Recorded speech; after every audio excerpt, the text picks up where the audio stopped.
The thing we have to fear is fear itself. News desk. Nice. So we are kind of revamping Wisco Goes West a little bit here. So if you've listened or watched us in past, we've had politics and news and then, U.S. Global. We've decided we want to introduce a new segment, which we'll get to later. But however, kind of still keep news because we are people that read the headlines and, like to discuss news. Right. So here we go. Yeah. Obviously, this last week, it's a week from today, was the presidential debate going on between Donald Trump and Hillary Clinton. Obviously, this was the first time they would be on the stage together and kind of have that first preview of what could be if you were president type of thing going on. Right. A lot of people wanted to tune in, but it kind of got into a weird state a little bit. So did you watch the debate first off? Yeah. Either not the whole thing, either but day I of or watched. After. I watched parts.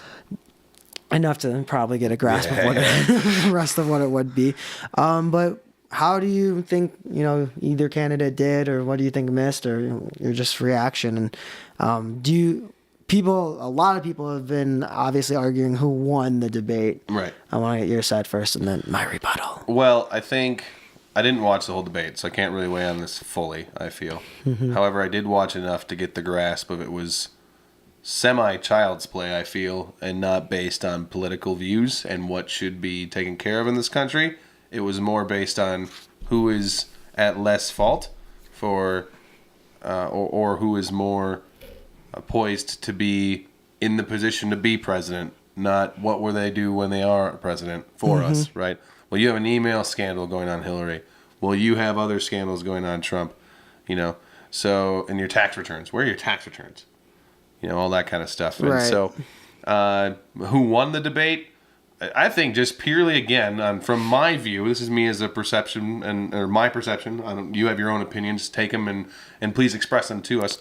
However, my view, Trump acted like a child. You're given time to talk, and he interrupted every single time Hillary was given to talk. Literally, almost every time. Right. I mean, not quite 100%. I can't put it literally in front of that. But he did interrupt her a lot. Just based on facts, saying, wrong, no, that's not right, wrong. And a lot of those are falsehoods, right. And we watched, I will have a clip that we watched from the last week tonight from John Oliver, and he pointed out that there's HBO. certain falsehoods that politicians will say during their whole presidential lineup here, coming up to, hopefully being the president. Right. And Hillary is at like 13% of some of her statements have been considered completely false. Completely false. And which isn't crazy considering how much you talk. You talk a lot. You gotta. It's still a lot. Like you would. You should just admit when you don't know. I feel. No. Even a good politician should just admit when they don't know and figure it out. But there's weirdness that you have to know everything, right? Yeah.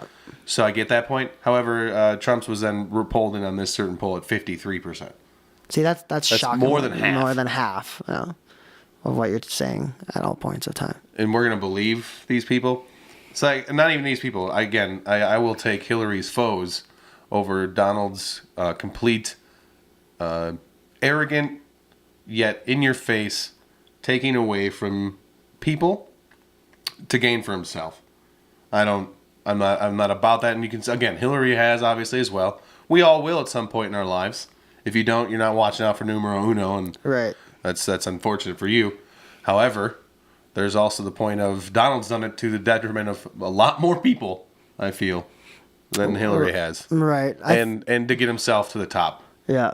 I watched pretty much everything but probably like the last 10 minutes of it. And I thought, not being the greatest Hillary supporter, I thought at least she seemed within the interruptions, tried to get her answers out of what Lester was the host of it, was asking, and the different type of scenarios between the safety of America, of clean energy, all that different stuff. She tried, and because you hear, and this is where a lot of people are glad that she hooked up with Bernie. You hear a lot of the same stuff Bernie was talking about, so I like that. But like you said, like continually to interrupt, not to have an answer, to be like rudely sniffing like every 5 seconds that you Also- seem like you have a problem that needs to be taken care of.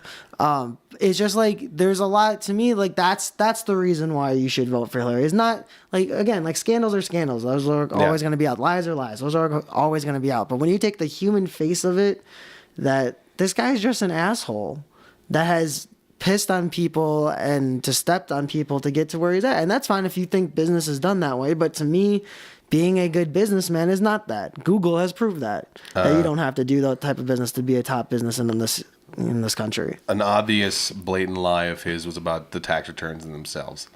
I cannot give them to you. They are being audited. As soon as they are done audited, the IRS will allow me to give you my tax returns. The IRS said that you could do like. It's been proven that the IRS says that. Lester even tried bringing that up during the debate, and he still just, no, Lester, trust me. The IRS is auditing it.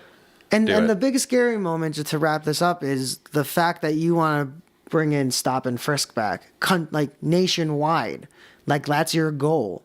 Like it has been proven statistically that it was flawed. Mm-hmm. And yes, you did, as much as they argue, yeah, we stopped a lot of crimes, but you also then harassed a lot of people. When from 2010 to 12 to like 2014, over like almost 90% of the people that they like stopped and frisked were either black or Latino.